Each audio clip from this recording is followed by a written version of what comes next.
আজকের এই দোয়া ও ইফতার মাহফিলের সভাপতি জাতীয়তাবাদী ছাত্রদল সিটি কলেজ শাখার বিপ্লবী আহ্বায়ক প্রিয় অনুজ মিজান চৌধুরী, উপস্থিত প্রধান অতিথি জাতীয়তাবাদী ছাত্রদল যশোর জেলা শাখার বিপ্লবী সভাপতি জাতীয়তাবাদী স্বেচ্ছাসেবক দলের নবনির্বাচিত সদস্য সচিব বড় ভাই রাজিদুর রহমান সাগর সহ উপস্থিত ১ নম্বর ওয়ার্ডের জাতীয়তাবাদী দল এবং অঙ্গ সহযোগী সংগঠনের নেতৃবৃন্দ, জাতীয়তাবাদী ছাত্র দলের সরকারি সিটি কলেজ শাখার সাবেক নেতৃবৃন্দ, জাতীয়তাবাদী ছাত্র দলের সদর উপজেলা, নগর এবং সিটি কলেজ শাখার নেতৃবৃন্দ, জাতীয়তাবাদী স্বেচ্ছাসেবক দলের জেলা কমিটির নেতৃবৃন্দ এবং জাতীয়তাবাদী ছাত্র দলের সিটি কলেজ শাখার নেতাকর্মী ভাই বোনেরা এবং সাধারণ শিক্ষার্থীবৃন্দ, সকলকে বাংলাদেশ জাতীয়তাবাদী ছাত্র দল যশোর জেলা শাখার পক্ষ থেকে রক্তিম শুভেচ্ছা, বিপ্লবী অভিনন্দন। মাগরিবের সময় আসন্ন, কথা খুব বেশি বলতে চাই না। জাতীয়তাবাদী ছাত্র দল অতীতে যশোরের সকল কর্মসূচিতে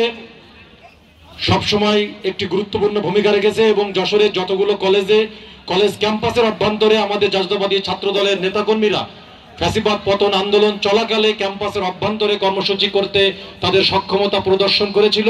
তার ভিতরে সর্বোচ্চ ভূমিকায় ছিল জাতীয়তাবাদী ছাত্র দল যশোর সরকারি সিটি কলেজ শাখা।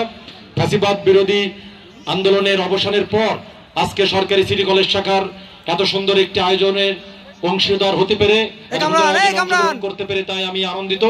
আমি বিশ্বাস করি জাতীয়তাবাদী ছাত্র দল যশোর সরকারি সিটি কলেজ শাখা আগামী দিনেও সকল কর্মসূচিতে সর্বোচ্চ সংখ্যক অংশগ্রহণ থাকবে এবং ক্যাম্পাসের অভ্যন্তরে সাধারণ শিক্ষার্থীদের প্রিয় সংগঠন হিসেবে জাতীয়তাবাদী ছাত্র দল অতীতের ন্যায় আগামী দিনে সেই ধারাবাহিকতা রক্ষা করে সর্বোচ্চ প্রিয় সংগঠন হিসেবে নিজেদেরকে রূপান্তরিত করতে, নিজেদেরকে পরিণত করতে যা যা করণীয় সেইগুলো করবে।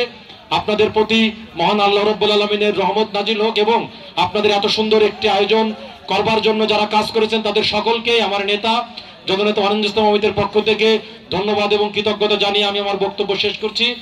আল্লাহ হাফেজ। বাংলাদেশ জিন্দাবাদ, বাংলাদেশ জাতীয়তাবাদী ছাত্র দল জিন্দাবাদ, শহীদ প্রেসিডেন্ট জিয়াউর রহমান অমর হোক, দেশনেত্রী বেগম খালেদা জিয়া জিন্দাবাদ, বিএনপির ভারপ্রাপ্ত চেয়ারম্যান জাতীয়তাবাদী ছাত্র দলের সাংগঠনিক অভিভাবক জনাব তারেক রহমান জিন্দাবাদ, আধুনিক যশোরের স্থপতি মরহুম জননেতা তরিক ইসলাম অমর হোক, আমাদের সকলের রাজনৈতিক অভিভাবক, আগামী যশোরের গণমানুষের নেতা প্রিয় বড় ভাই ওয়ারেন ইসলাম জিন্দাবাদ। সকলকে ধন্যবাদ।